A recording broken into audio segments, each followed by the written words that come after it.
And I was on a plane. I was coming from overseas, and I don't know how this guy got a machine gun on the plane, but he stood up, man. He said, "Everybody, get on the fucking ground! Nobody look at my face!" I started freaking out because he was Chinese. I was like, "Why is he talking like that?" He was screaming and crying. I was the only brother on the plane. Well, I thought I was the only brother. I looked over, there was one other black dude. He was from Nigeria. I looked over at him, he was looking right in my face, man. He didn't say two words to me, he just looked at me, he was like...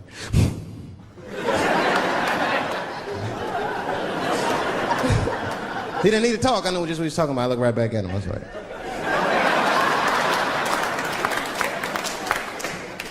Some white dudes on the front of the plane seen us, they were like, "Oh my God. I think those black guys are gonna try to save us."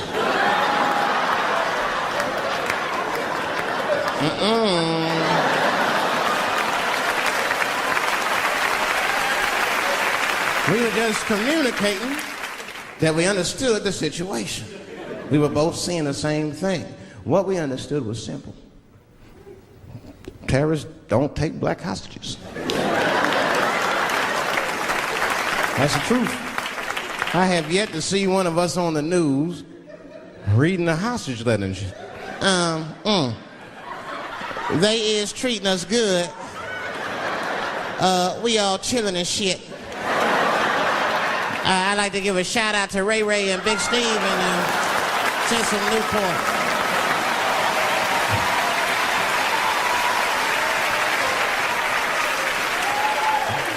You're not gonna see it.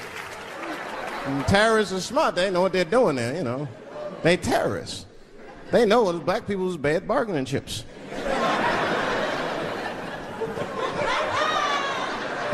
They called the White House. "Hello? We have got 5 black... Hello?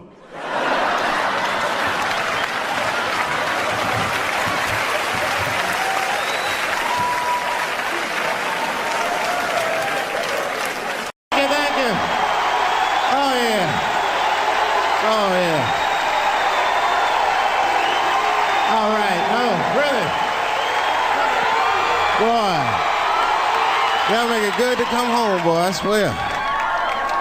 I know, man, it's been a while, DC's different.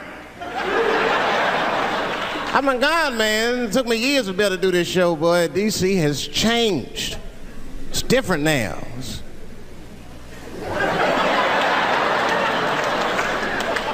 There's a lot of white people walking around, isn't there?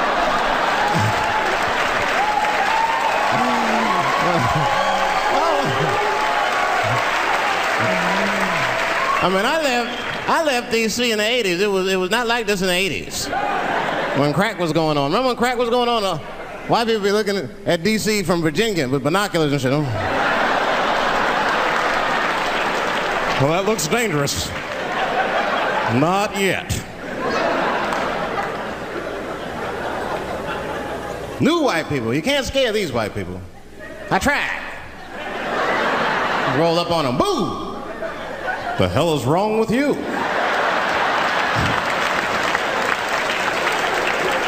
Those days are over. I'm glad that, you know, like...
And that's when that white friend comes in handy. Uh-oh, Ernie, you want to get this one? Come on now, come on now. Do something. So black people are very afraid of the police. That is a big part of our culture. No matter how rich you are, how old you are. We're just afraid of them. We got every reason to be afraid of them. You know what I mean? Like, you're a white lady. You ever been pulled over before? You know, and then what they say, let me see your driver's license and your registration, right? See, I'm just guessing. That's not what they say to us. Well, you wouldn't believe what they say to us. Spread your cheeks and lift your sack. Like, what the fuck? Excuse me? You heard me. Spread open your cheeks and lift your sack. I got a driver's license, too. There's easier ways to prove who I am and shit. What does that prove? I can't go to the bank like that. Cash my check. What do you mean you don't have any ID? Wait a minute.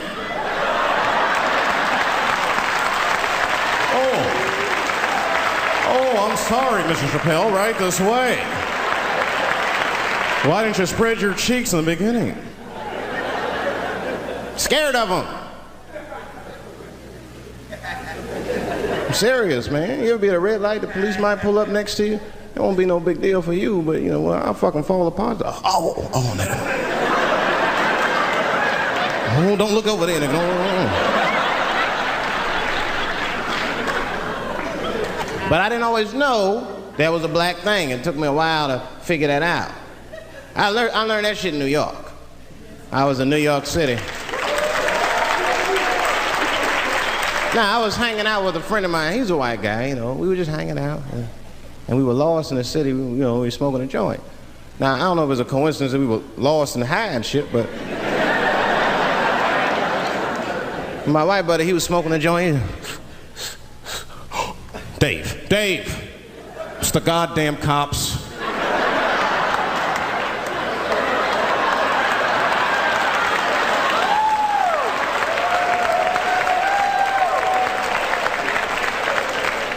I'm gonna ask him for directions. I said, Chip, no! Chip, don't do it! It was too late. He was walking over there, this man was high as shit. Excuse me, sir. Touching him and shit. Excuse me. You need some information. Start confessing things you shouldn't confess. I'm a little high. All I want to know, which way is 3rd Street? The cop was like, hey, take it easy. You're on 3rd Street. You better be careful. Go ahead, move it. Move it. And that's all that happened. That's the end of the story. Now, I know that's not amazing to some of you, but you ask one of these black fellas, that shit is fucking incredible, isn't it? I'm saying a black man would never dream of talking to the police high. That's a waste of weed.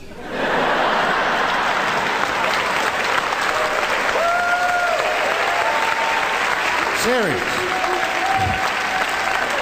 I mean, I'd be scared to talk to the police when I'm sleepy. They fuck around and get the wrong idea and shit. Oh my God. That nigger was on PCP, Johnson. I had to use necessary force. You saw him. No paperwork. Just sprinkle some crack on him. Let's get out of here. That's how it is. But at the time, I didn't think there was anything racial about it. I was just like, man, Chip, you got fucking lucky. You better be careful. But then another time, me and Chip are driving.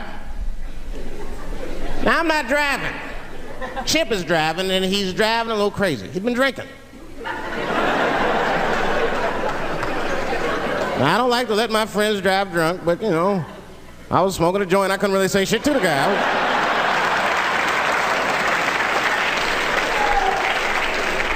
And we get at a red light. We stop at a red light, and a car pulls up next to us, and I'll never forget it. Chippy looks at me, he's all drunk, and she's like, Dave, I'm gonna race him.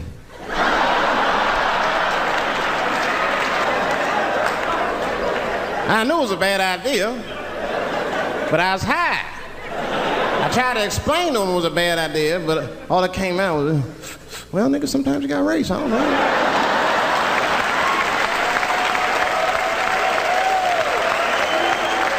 Man, that light turned green and Chip took off, zigzagging and shit so no one could pass me. The other car didn't even know he was racing.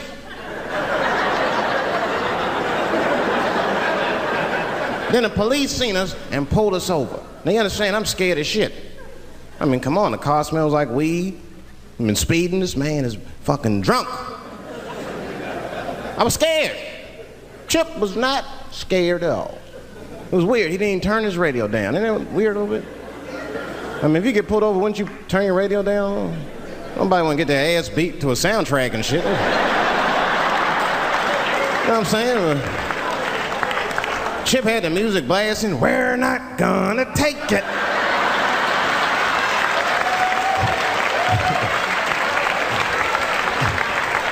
He looked at me and said, Dave, just relax. Close your butt cheeks. Just relax. Let me do the talking.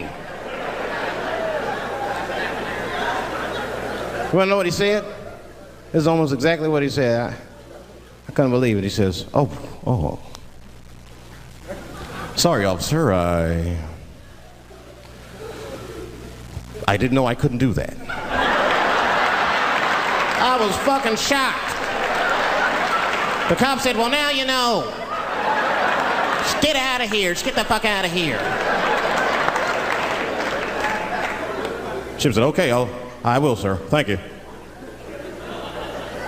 What? What's wrong with you, Dave? I didn't know I couldn't do that. He said, that was good, wasn't it? Because I did know I couldn't do that.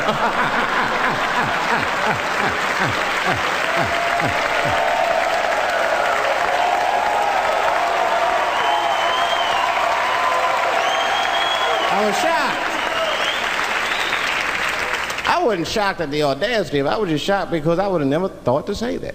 I don't think any black dude would think to say that because they know we know the law. Every black dude in this room is a qualified paralegal and shit. He knows the law. I mean, if one of us even start to do something wrong, an old black man would pop out of nowhere. Nigga, don't do that. That's 5 to 10. Watch out. Well, we know the laws and the penalties. Guy Chip didn't even know he couldn't race. I'm not saying I don't like police. I'm not saying that. I'm saying I'm just scared of them. Nothing wrong with that. Sometimes we want to call them too. Somebody broke into my house once. It's a good time to call them, but I don't. The house is too nice. It ain't a real nice house, but they never believe I lived in it. Oh, he's still here. Oh my God. Open and shut case, Johnson. I saw this once before when I was a rookie. Apparently this nigger broke in and hung up pictures of his family everywhere. Well, let's sprinkle some crack on him and get out of here.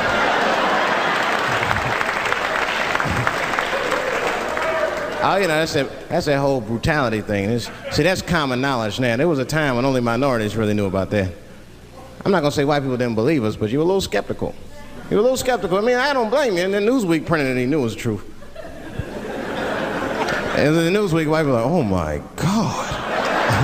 Honey, did you see this? Apparently the police have been beating up Negroes like hotcakes. It's in the May issue. I mean, really, how could you know, though? How could anyone else know? You know. I mean, maybe you should have seen something a little suspicious. Don't you think it was like a little suspicious? It's a little suspicious. Every dead black person the police find has crack sprinkled on them. I mean, come on, man. Come on, man. Who gets shot and sprinkles crack on themselves? Nobody would do that. Bam! Oh!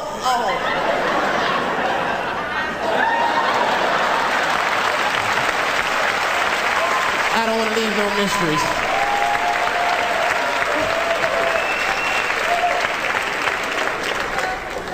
But I'm a paranoid guy, you know, that's how I am.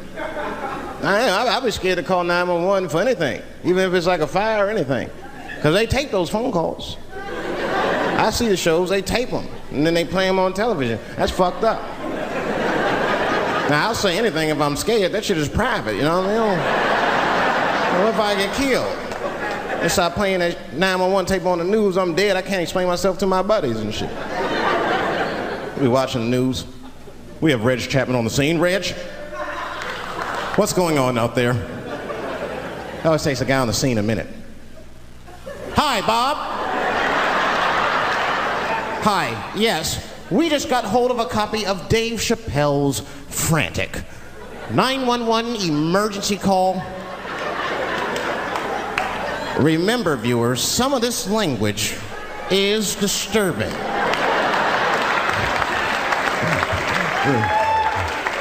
Hello, emergency. Help! Help, motherfucker, they're coming to get me! Just calm down, sir, where are you? Oh, I shit on myself. I can't stop crying. They play that shit 30, 40 times a day. All my buddies will be at my funeral looking at me. You know Dave shit on himself right before the... I saw it on the news. Died crying like a bitch.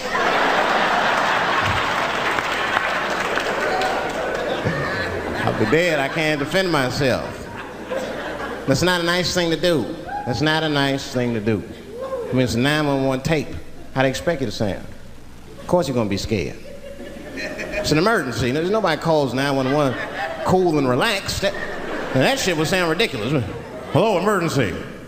Hi. Hey, 911, how are you? Yeah. Look, there's a group of hooded white men gathering outside of my house, and it looks like they mean business. Get out here, nigger! I gotta go. You guys try and hurry.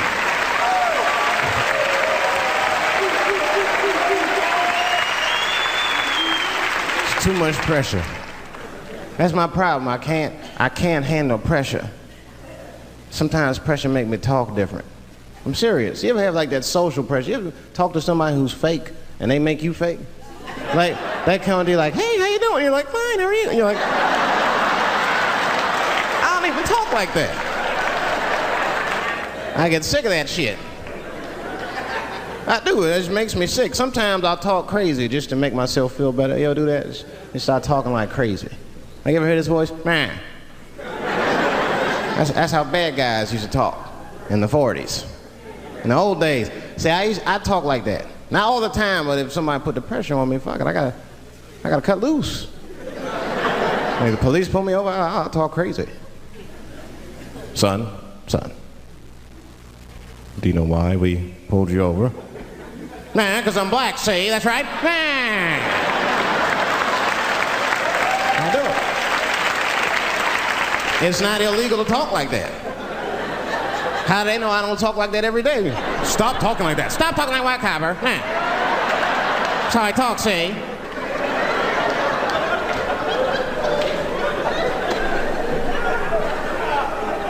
You gotta make life interesting like that, because the shit is flimsy.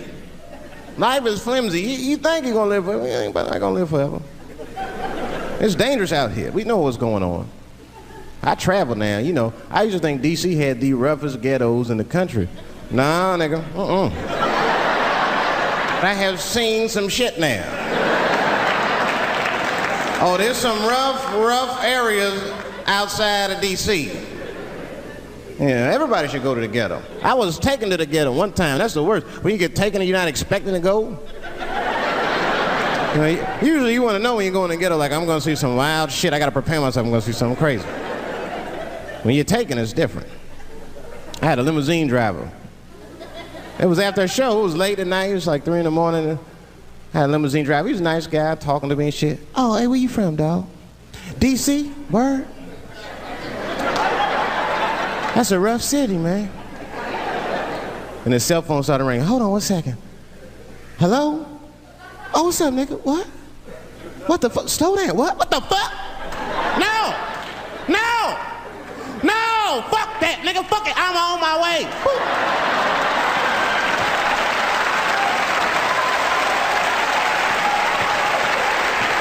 Hey. I gotta make a stop real quick. At 3 o'clock in the morning. I didn't know he was taking me to the ghetto at first. I started looking out the window. I was like, what the fuck? It's gun store, liquor store, gun store. Where the fuck you taking me? This don't look good. He didn't say shit. He just pulled up in front of an old rickety building that looked like a project. Now, I'd never been there before. I'm not sure if it was a project, but it certainly had all the familiar symptoms of a project. A fucking crackhead ran this way.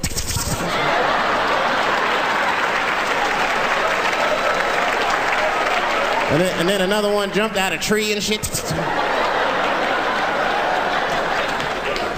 And I said, I'll be right back. And left me.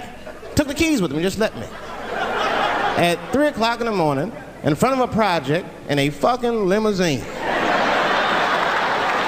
This was not good. I was like, man, I gotta look around and see if I can see some landmarks and figure out where I'm at. Might have to escape on foot. Now, this is when I knew I was in a bad neighborhood. You only see this in the worst neighborhoods. Remember, it's 3 o'clock in the morning. It's 3 o'clock in the morning. I look out the window. There was a fucking baby standing on a corner. Look at this. And the baby didn't even look scared. He was just standing there.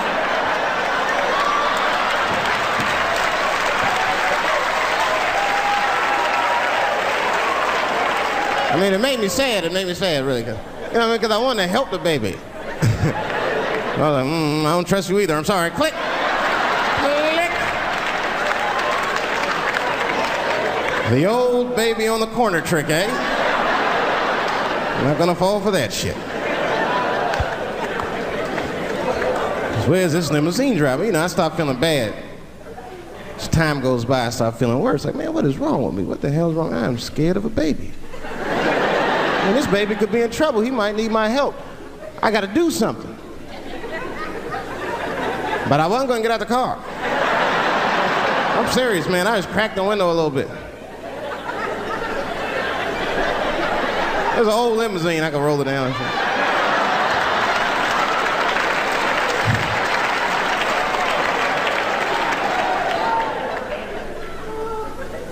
Hey, baby. Baby, go home, man. It's 3 o'clock in the morning. What the fuck are you doing up? The baby said, I'm selling weed, nigga. I said, oh, shit.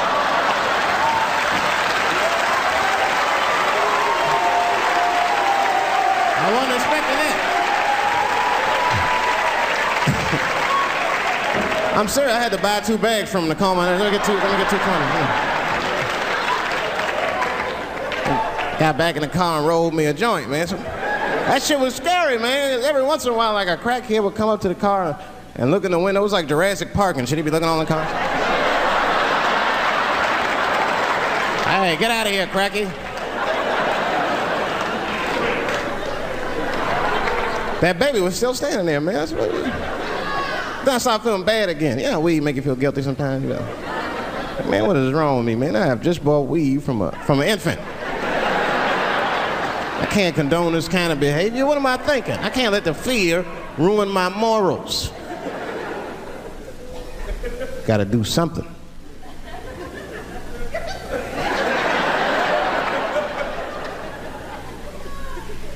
Hey, baby. Stop selling weed, all right? You got your whole life ahead of you. He said, fuck you, nigga. I got kids to feed. I said, God damn.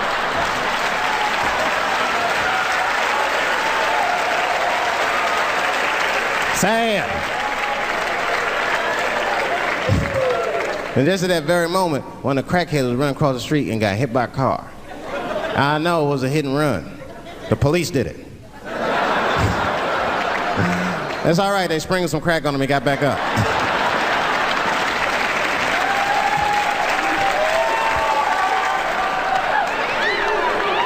Yeah, I'll be seeing that kind of shit, man. It's what it is. They use the TV to program us from a young age. You ever watch like a cartoon that you used to watch when you were little as an adult? That shit is wild shit. Some wild shit. I mean, like I was with my nephew. We sitting there, we watching Pepe Le Pew, and I say to my nephew, I say, now pay attention to this guy because he's funny. I used to watch him when I was little. And we watched Pepe Le Pew, and I'm old now. I'm looking like, good God, what kind of fucking rapist is this guy? Like, take it easy, Pepe. My nephew was sitting there cracking up. Hee. See, sometimes you gotta take the pussy like Pepe. Like, no.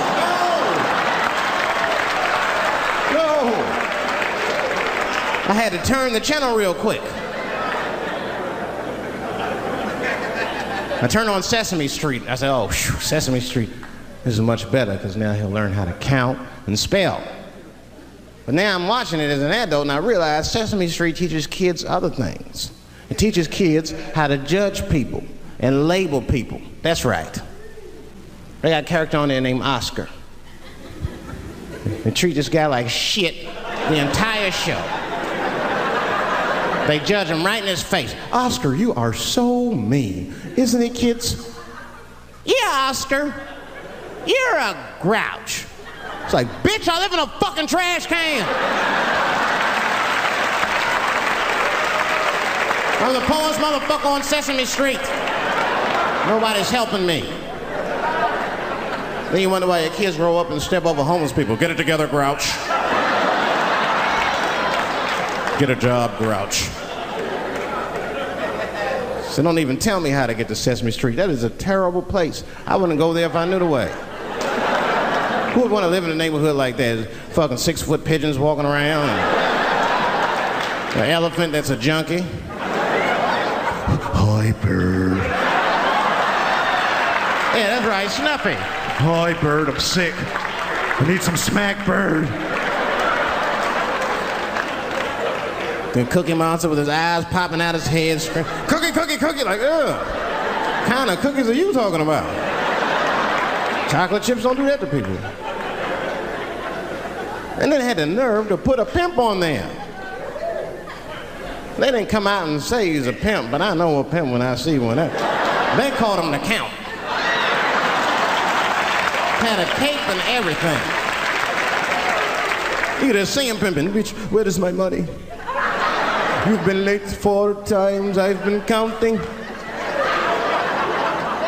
How many times must I smack you before you act right? 1, 2 smacks.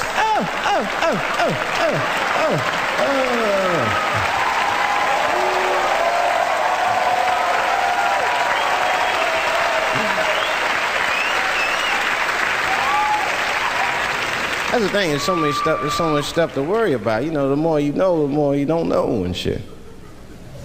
You know, like a lot of people be telling me, Dave, you know, you just gotta relax. The racism thing be bugging you too much. I be thinking about it. Sometimes shit'll happen. You know, a lot of black people can relate to this. Have you ever had something happen that was so racist that you didn't even get mad? You were just like, God damn, that was racist. I mean, it was so blatant, you were just like, wow. Like, almost like it didn't even happen to you. It was like a fucking movie. That was like you was watching Mississippi Burning. Wow. That happened to me. I was in Mississippi. I was in Mississippi doing a show, and I go to the restaurant to order some food, and I say to the guy, I say, I would like to have, and before I even finish my sentence, he says, the chicken. I'm like, what the fuck? I could not believe it. Could not believe that shit. This man was absolutely right. I said, how did he know that I was gonna get some chicken? I asked him, I said, how you know that? How'd you know I was gonna get some chicken? He looked at me like I was crazy. Come on, buddy. Come on, buddy. Now, everybody knew as soon as you walked through the goddamn door, you're gonna get some chicken. There's no secret down here that blacks and chickens are quite fond of one another. And then I finally understood what he was saying, and I got upset. I wasn't even mad, I was just upset. I wasn't ready to hear that shit. All these years, I thought I liked chicken because it was delicious. Turns out I'm genetically predisposed to liking chicken. I said, it's whack. I got no say in the matter. I got ruined chicken for me. I'm scared to eat it in public. I want somebody to see me and say something. You know what I mean? Like, you be eating some chicken.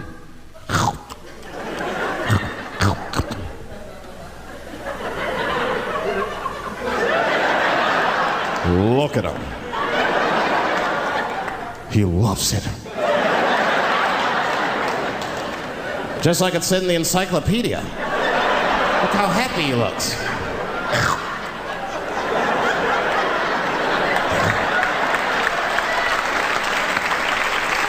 Sometimes this world be too much to deal with.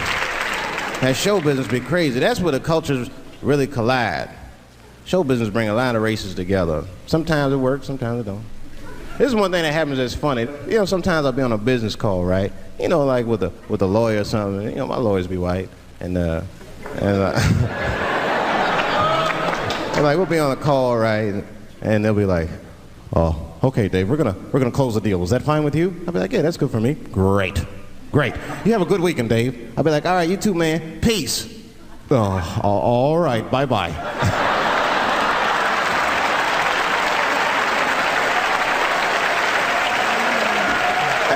To say, right? So sometimes I'll make up shit that's not even slang just to see how they handle it and shit. It'll be the same business call. All right, we're gonna close the deal. Is that fine with you, Dave? Yeah, sounds good to me. Great. You have a good weekend, Dave. All right, buddy. Zip it up and zip it out. Oh. All right. Zippity-doo-dah. Bye-bye.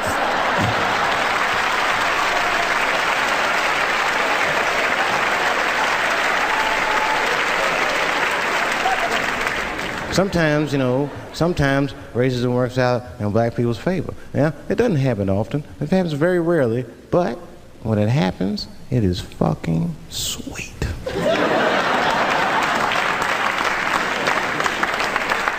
I'm serious. This one time racism saved my life, man. I was on a plane. I was coming from overseas, and I don't know how this guy got a machine gun on the plane, but he stood up, man. He said, "Everybody, get on the fucking ground. Nobody look at my face." I started freaking out. Because he was Chinese. I was like, why is he talking like that?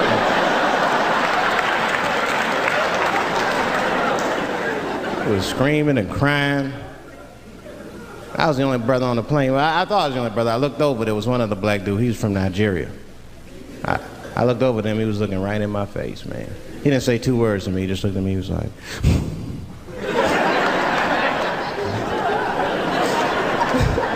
He didn't need to talk, I knew just what he was talking about. I looked right back at him, I was like...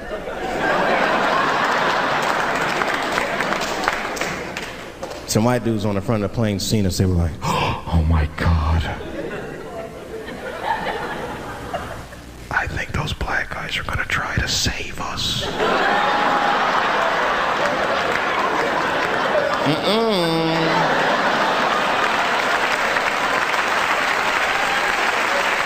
We were just communicating that we understood the situation. We were both seeing the same thing.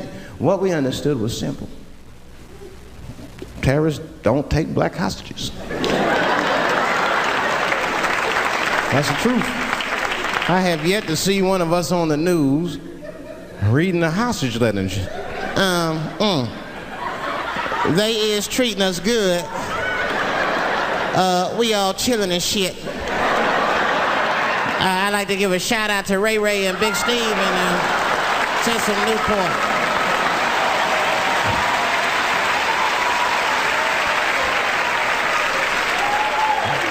You're not gonna see it. And terrorists are smart. They know what they're doing there, you know. They terrorists. They know black people's bad bargaining chips.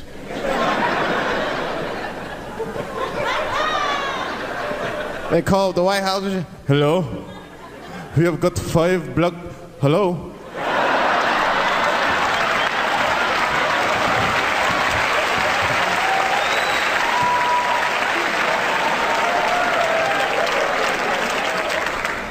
You be back in D.C. You know, I was thinking, man, this is an election year.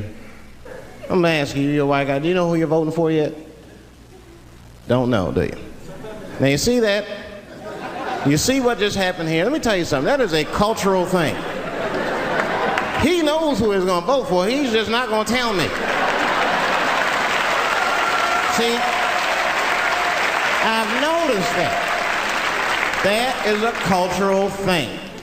White people do not like to talk about their political affiliations. It's a secret. You ever ask a white guy who's voting for you? Hey, Bob, who are you gonna vote for? Dave, whoa. Take it easy now. Take it easy. So anyway, I was fucking my wife in her ass, right? And I mean, it was something else. Yeah, but who are you voting for? Dave, come on with the voting. I'm trying to tell you about fucking my wife. You're asking me all these personal questions. They don't like to divulge that information because it matters to them. Black people talk about that shit. Black people will openly talk about politics. Black people will openly talk about beating up politicians and shit. If I see George Bush, I'll kick his motherfucking ass for cutting my Medicaid. Okay, don't say it. Why would just say it? But there's a reason for that. It matters more for that. It matters more. Black people see even when I vote, right? Which I don't. But even when I like think about like who I would vote for, right? I don't even look at their political policies. I just look at their character. You know what I'm saying now? You gotta read, no, I'm serious. You gotta read between the lines. Like, you know, you look at Clinton, and black people like Clinton, because we've seen him on the campaign. I saw one thing on the campaign trail. He actually just picked a black baby up and kissed him. Come here, you little nigger baby. Mwah! Just kiss him. I said, I like that. He did not hesitate or nothing. You see George Bush Jr., he be there, ugh.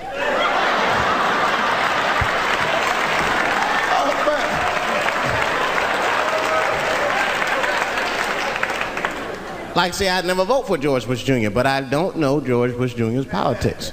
The only thing I know about George Bush Jr. is that guy sniffed cocaine. That's right. Now, listen, we cannot have that shit in the White House. That might be fine for a mayor, but goddamn it, not in the White House. Not in the White House. You know what I'm saying? The stakes are too high in the White House. Can't have no cokehead president. He be selling nuclear secrets for $20, $30 and shit. He'll be in meetings embarrassing America. Come on, sign the treaty, baby. I suck your dick. Like, what the?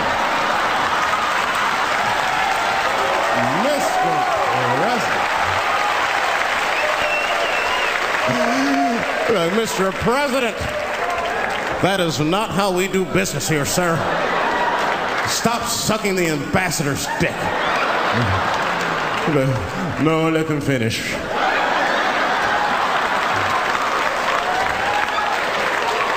I will sign the treaty. There will be peace in Israel finally. I'd vote for Clinton again if I could. At least it's always better.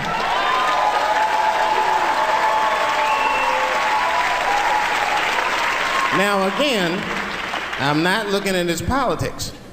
Don't know what his politics are. I'm just looking at his behavior.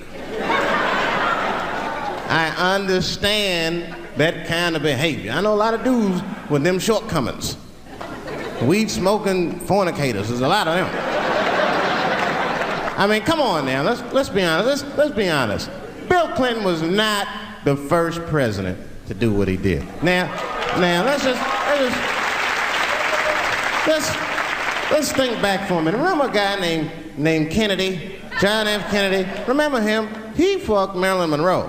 Matter of fact, him and his brother Bobby fucked Marilyn Monroe. And history doesn't talk about that much. You know why history doesn't talk about that much? Because those two pages in history are stuck together. They was getting it on. They were getting it on. I seen the tapes. Remember the tapes she'd be singing on there? She just party, stressing them out. Happy birthday, Mr. President. Bitch, my family's here.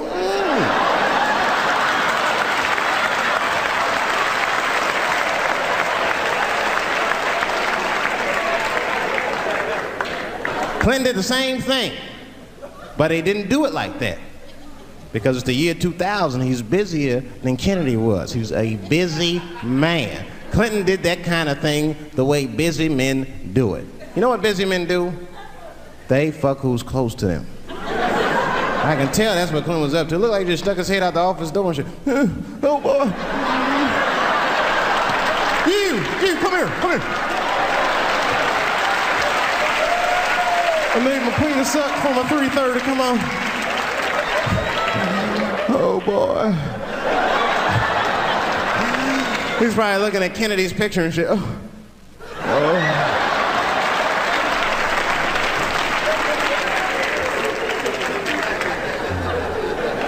And then to top it off, he lied, which I thought that was special. I did, man. I know how he did.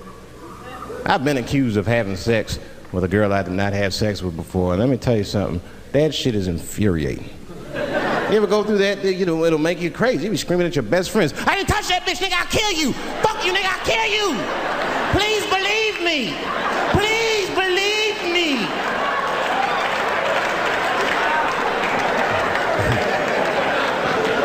And Clinton didn't do it like that, did he?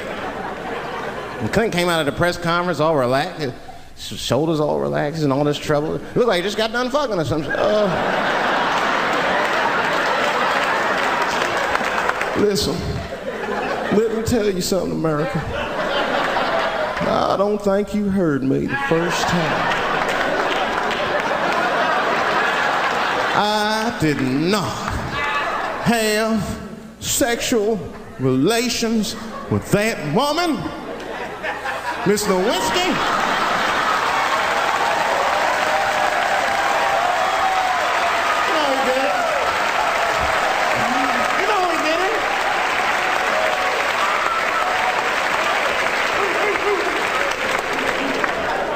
Everybody knew what that finger smelled like. Nobody cared.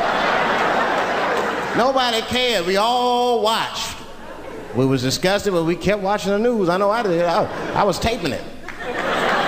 See, I'd be at the crib like, baby, turn the lights off. The news is coming on. Every week on 60 Minutes was a different girl accusing Clinton. Remember Kathleen Willey came out? She was upset. The president called me into his office. He began massaging my breast slowly. I'm sorry.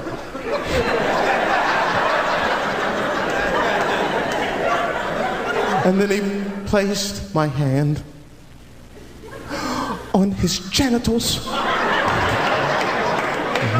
Ed Bradley was shocked. Was he aroused? I was at home like, yeah, was he aroused?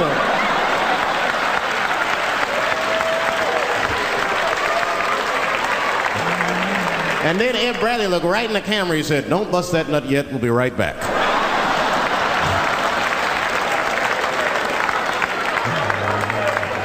Oh, man, the news had never been so good. But there were no victims. There were no victims. Only one I feel sorry for is that Lewinsky. I feel a little sorry for her. Don't y'all feel a little sorry for her at all? God damn, y'all, come on, man. Have a heart. That's a hard thing to be famous for, man. I mean, nobody want to be the most famous cocksucker of all times and shit. I feel bad for her. Not even the women feel sorry for her a little bit, ladies? Now that's jealousy. That's what that is. I mean, come on, y'all. That's one dick that girl sucked. It's gonna haunt her for the rest of her life. Long after she spent that money up, that's still gonna haunt her. And I know there's a lot of women in here with at least one dick they regret. And I bet you wasn't a president's dick. I bet you worked at Kenny Shoes or Safeway or some shit like that. Don't go judging her. Don't go judging her. See, we gotta stop judging people. That girl was young, and she made a mistake that young girls make. She wanted to fuck a powerful man, period. That's as far as she thought it through. She wasn't thinking about how powerful the president was. She didn't have no wisdom. An older woman would have helped everybody. An older woman would have been in there, you know, you should lower taxes. You know what I'm saying? An older woman would have sucked us into utopia. The last thing I'm going to say about it is this, that he is a famous man. I have dreamt of being famous, but I never dreamt of being that famous. I never understood how famous a president was, but imagine if somebody could suck your dick and then they're famous. You understand what I'm saying? That's crazy. That's crazy. I mean, no guy ever thought of that. There's nobody with a pickup line that good and shit. Hey, suck my dick, there's a future in it. What? Oh, that's it now. Get out there and be somebody. Go write a book. You're a qualified author now. Go write a book. Said, I'm in the wrong business. I should be the president. Shit, I'm in the wrong business. See, the only reason I want to be president is because I'm black. That would make it too hot for me. I mean, you know what I mean? I think it could be a black president one day, but you don't want to be the first one. I mean, second or third, that's fine, but that first nigga better watch out. I'm going to tell you that right now. I'm too hot. I mean, I'd be the first black president. I don't think that nobody would really hurt me. I'm sure somebody would want to hurt me, but I don't think they'd touch me because my vice president will be Mexican for a little insurance. You know what I'm saying? Well, you can shoot me if you want, but you're just going to open the border up, so you might as well leave me and Vice President Santiago to our own devices. Ain't that right, Santiago? See.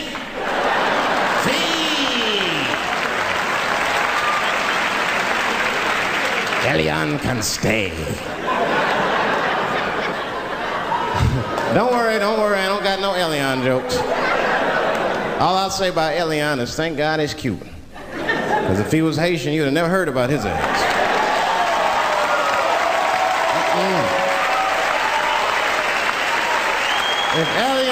If Elian Gonzalez was Elian Mamumbo from Haiti, they'd have pushed that little rubber tube right back in the water. Sorry, fella, all full. Good luck. The only thing in our society that bothers me the most is the way that men and women don't get along no more. That's really what's bugging me about it. Men and women just don't get along. Like I hear women say this all the time. I know a lot of you sisters be like, chivalry is dead. Don't you? Don't y'all feel that way? Like men aren't gentlemen anymore? That's right. Chivalry is dead. And women killed it.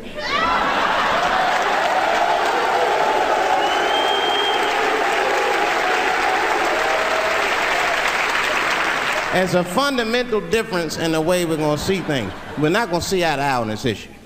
We're just not. Our tests in life are different. A woman's test in life is material. A man's test in life is a woman. Now, by test, I mean that those are the things that we desire. Men have nice cars. Not because they like nice cars, because they know women like nice cars. That's how it goes. Because men are hunters, and the car is the bait. And a woman comes and says, ooh, nice Porsche. Gotcha, bitch. That's how it is. That's true. Come on now, you go to a woman's house, her house be comfortable as shit. Women love comfortable surroundings, so men get comfortable surroundings. But let me tell you something. If a man could fuck a woman in a cardboard box, he wouldn't buy a house. But that's still not where chivalry got killed. Chivalry got killed by the feminist movement on the magazines that got women going crazy, because women got too much advice about men from other women. And they don't know what the fuck they're talking about.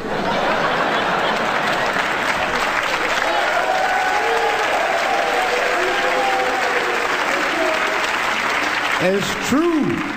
I see this shit in the magazines. I don't read them, but I be seeing the cover. I be in the grocery store, fellas, you look at one of the magazines, like, what is this? And they say on the cover, 100 Ways to Please Your Man by some lady. Get out of here. This is for...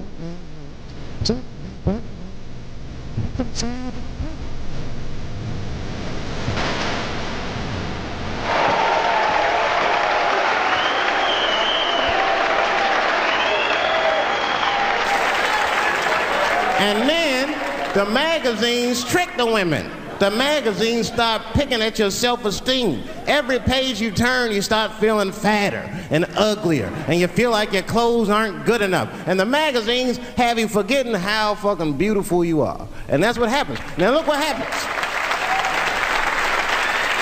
And then you forget how beautiful you are, and we all suffer. If pussy was a stock, it would be plummeting right now because you flooded the market with it. You're giving it away too easy. I'm just being truthful. I'm just talking. It would plummet. We'd be watching the news today, pussy plummeted again on the NASDAQ. Gold is up 10 points. You can see it. You ever have this happen? This is how confusing it is. This is the practical application of what I'm talking about. Like a guy be out, this happens to a lot of guys, you be out at a club, bar, right? You're kicking with your boys, and a girl walks by, and man, she looks good. She looks good. Not good in that classical way. I mean, you know, I'm talking good, like she got half her ass hanging out her skirt. Her titties are all mashed together, popping out the top of her turtleneck and shit.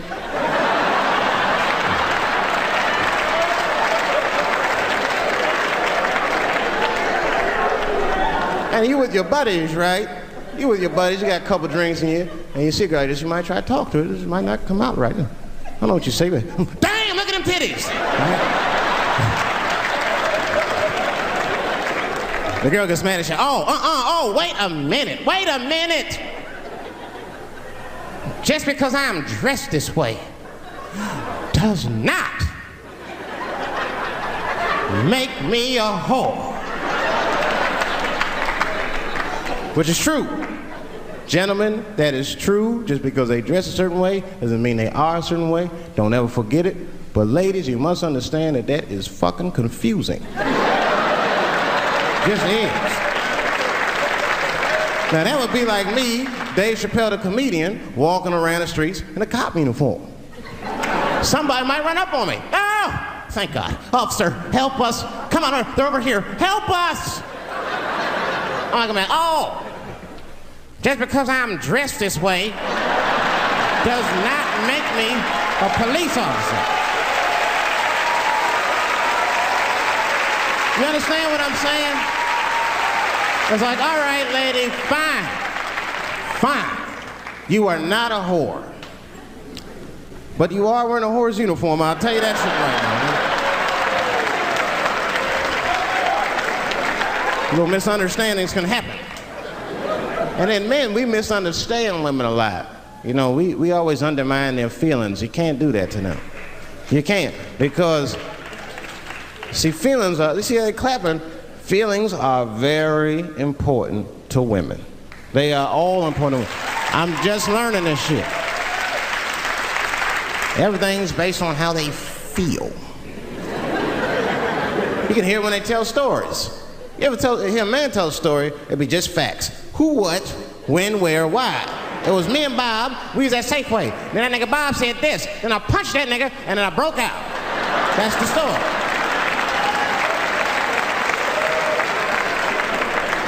That's the story. Women tell stories and all these feelings. And, well, first of all, you have to understand, I was on my period, and I just talked to my mother, so I was feeling like, God damn, there's too many feelings. What the fuck happened? Get to it. But I gotta talk about them. Gotta talk about them. That's how they always get me. I'll be sitting there watching TV, chilling and shit. My old lady come up to me. David, we need to talk. Fuck! I don't say that out loud. That's how I feel inside. Because I know every time we need to talk about some shit that I gotta do. We don't ever have to talk about anything she needs to do.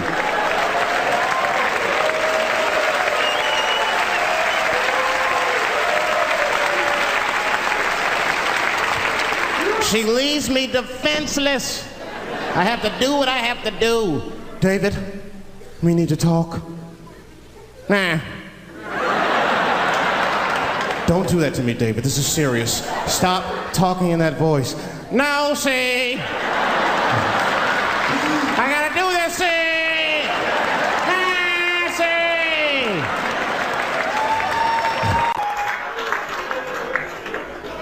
I complain, but I'm happy I'm with somebody. I don't want to be single. I don't like that. Sometimes you go to them single clubs, you see too much. I was on the road one club and I seen a thing they call a thong contest.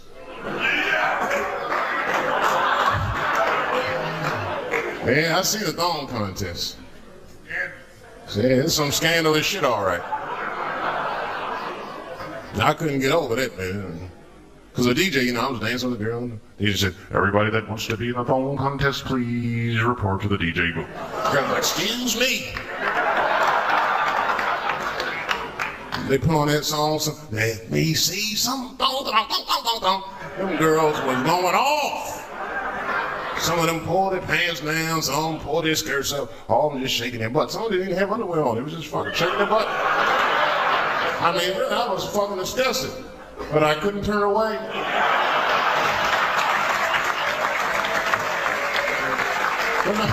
Please, for the squeamish, just plug your ears. All right, one of the girls, you get so into it, there's no cops around, right? But she actually, I'm sorry to tell y'all this, she spreads her butt cheeks open. She spreads her butt cheeks open in the middle of a crowded disco, right? I was disgusted because I was like 10 yards away from her. I was like, oh my God.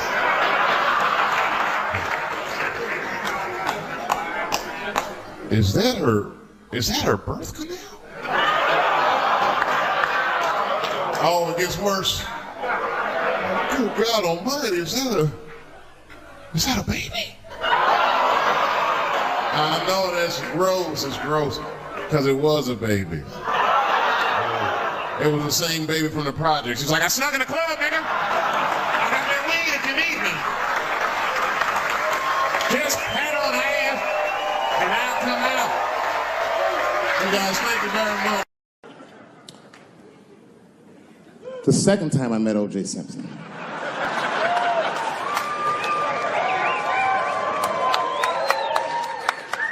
Was right after the trial of the century. There I was, now a young man of probably 23. O.J. Simpson was the most famous or infamous face on planet Earth. I was in a restaurant in Beverly Hills with my agents. I wasn't alone in the restaurant, but I was alone. I was the only black person in the restaurant. And in the 90s, that felt very uncomfortable. Now I tend to enjoy it at this age.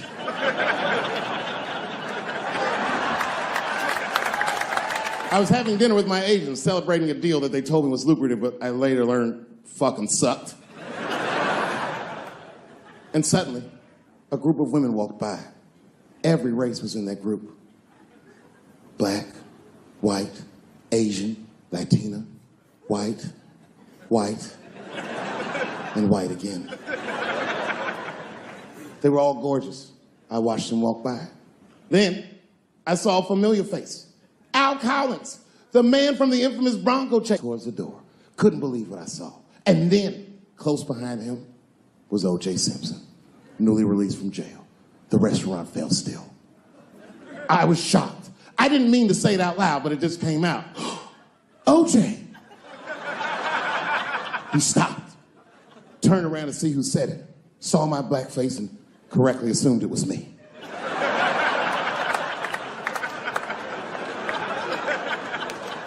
I was sitting in the corner of the booth. He leaned over all the white people I was having dinner with and shook my hand. How are you, young man? He looked in my eyes, and I could see in his eyes that he didn't remember meeting me the first time. And then he walked away. And I looked back at my agents, and all of them had nothing short of disgust on their faces. And the only one with the courage to voice their disgust was a woman named Sharon, who used to represent me. How could you, she said. How could you shake hands with that murderer? I said, Sharon, with all due respect, that murderer ran for over 11,000 yards.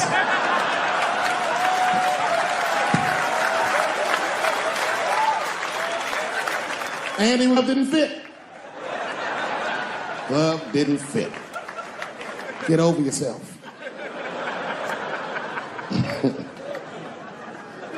Some people can't do that. Some people just can't get over themselves. Gay people have a hard time doing that recently. Here we go. Here comes the deep water. No, recently I've noticed that. I noticed it with that Manny Pacquiao controversy. Yeah, no, it was now in the gay community's defense, Manny Pacquiao said some outlandish shit about gay people. Very, very not nice things that I won't repeat, but there was biblical verses and some analogies to animals. Wasn't a good look. Nike took his shoes immediately, which I thought was a little harsh. A little harsh. You know what I mean? Because he's, just because he's Asian. You know what I mean? Fuck, you gonna take shoes off Asian dude to appease a gay dude. You know what I mean? No? You don't know what I mean. But Asian people kind of know what I mean. No? No Asians in the front? No? No, this is what I mean. Okay, look. Okay, you're an Asian dude. No, I say this with no disrespect. But we're all Americans, right? And we can agree that America has a huge body count all over the world. But nowhere more than Asia. Literally, if you look at history, recently, we have bombed the masculinity out of an entire continent. We dropped 2 atomic bombs on fucking Japan, and they've been drawing Hello Kitty and shit ever since. There's a lot of lady boys in the wake of our bombs. And I know these things because my wife is Asian. She's Filipino. All right, well, okay, so that explains it. Now you know why you see me at all those Filipino events. I'm not there picking up pussy, I'm dropping some off.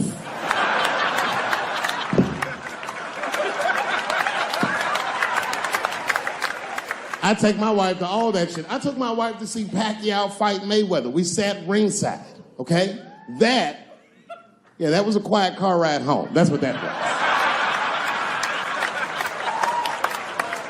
But if you know what's popping in the Philippines, you know that they got a whole generation of kids in the Philippines growing up without their mothers. Yes. A lot of women in the Philippines go to the Arabian Peninsula, they come to the United back home, which is still one of the #1 staples in the Philippines economy, money that their expats send back to the Philippines. The men, on the other hand, are left rearing children, twiddling their thumbs, waiting on their wives' checks. These men have been fucking emasculated.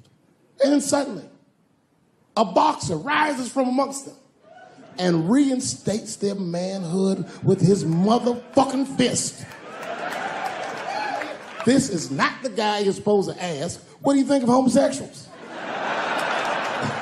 He's not your champ. Shit. That's why I don't have a sneaker deal, because if you say something that people don't like, they'll take your fucking shoes off. Road ahead. They've got the longest mental gap to bridge. That's all I'm saying. Because, you know, whenever I see one of them T's on the street, I don't mind them, but I'll be like, man, I miss Bruce. I'm sorry, guys. I'm 42. I remember Bruce Jenner. Before the Kardashians, before all that, this motherfucker was a white American superhero. It was amazing. He was beating Africans at track and field. We'd never seen anything like it. He was on my cereal box growing up. You know how much of that cereal I ate, nigga? I didn't know he was gonna do that.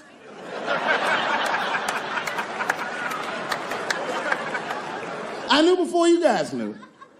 I heard things on the street in Hollywood. You know, you just be out, see people. Hey, what's up, Kanye? Why the long face? Nigga, you'll see. I got 2 mother-in-laws now. And when I heard he was gonna do it, I was scared. I didn't think the public was ready. I didn't think the media was ready. And you know what? I was wrong. Never seen anything like it. Welcome to the world, Caitlin. So long, Bruce. Hello. Somebody called me a nigga in traffic last Wednesday. It's so long, it takes a minute.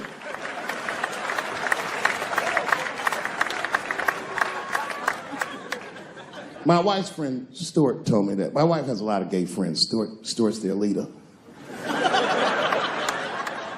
She has a lot of gay friends. And I don't like them.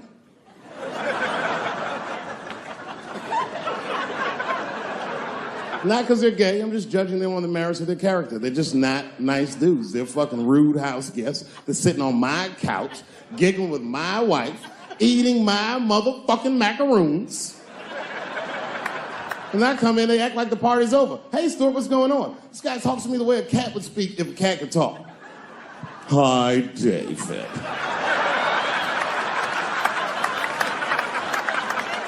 Stuart, what's all the beef, man? What's going... He always wants to have some kind of gay political argument. The last one was about a petition in federal court to take the words husband and wife out of the law. I said, well, why would you want those words out the law? He said, because it discriminates against same-sex couples. I was like, niggas, please save me the semantics. Just trust me, take your chips and get the fuck out of the casino. You're about to decide, talk that over amongst yourselves, and whichever one of you is gayer, that's the wife.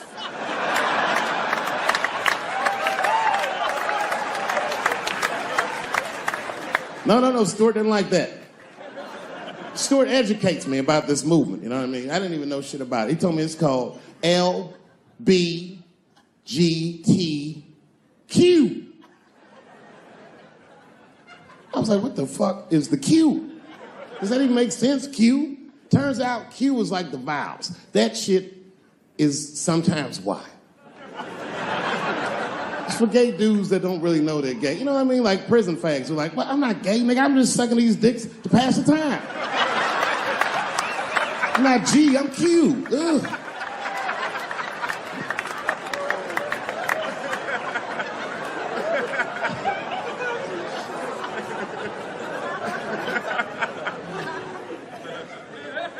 I think, okay, again, of all those letters, the T has the toughest road ahead.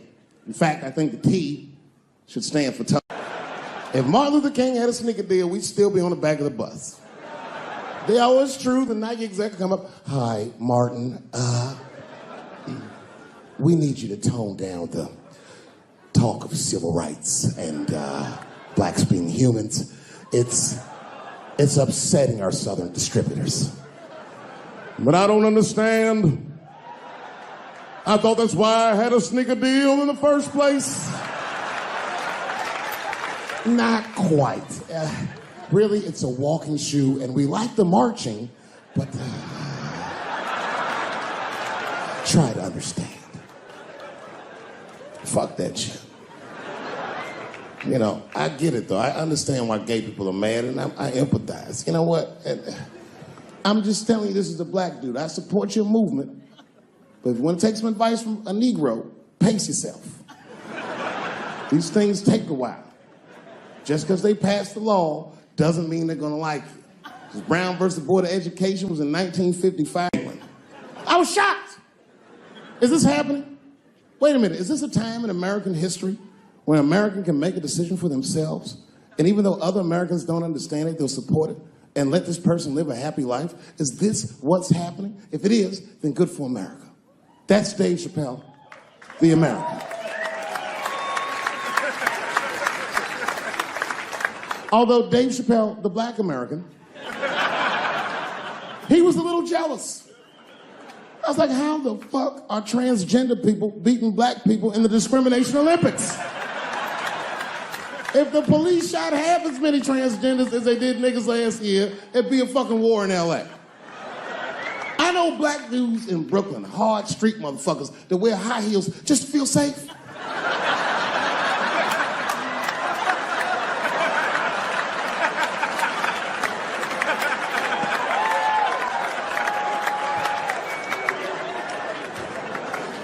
Transgenders are gangsters. I used to do business with a transgender in Hollywood. Man, everybody would be scared of her in the boardroom. She walk in there, newly minted woman, high heels, purse. Shit.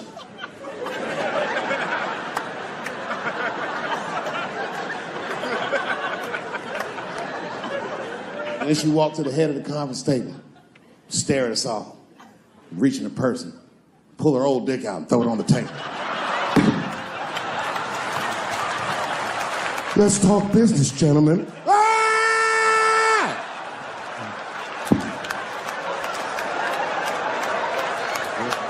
Shit is scary as fuck. If your best friend pitched that to you, you'd be horrified. Yo, nigga, let's go to the hospital and cut our dicks off and make pussies out of them shits. What? Can't we just get matching jackets or tattoos or something? Sure that's what you want to do? There's only one way to find out, nigga. Wu-Tang, bow, bow. Let's go to the club and trick niggas into fucking us, yeah.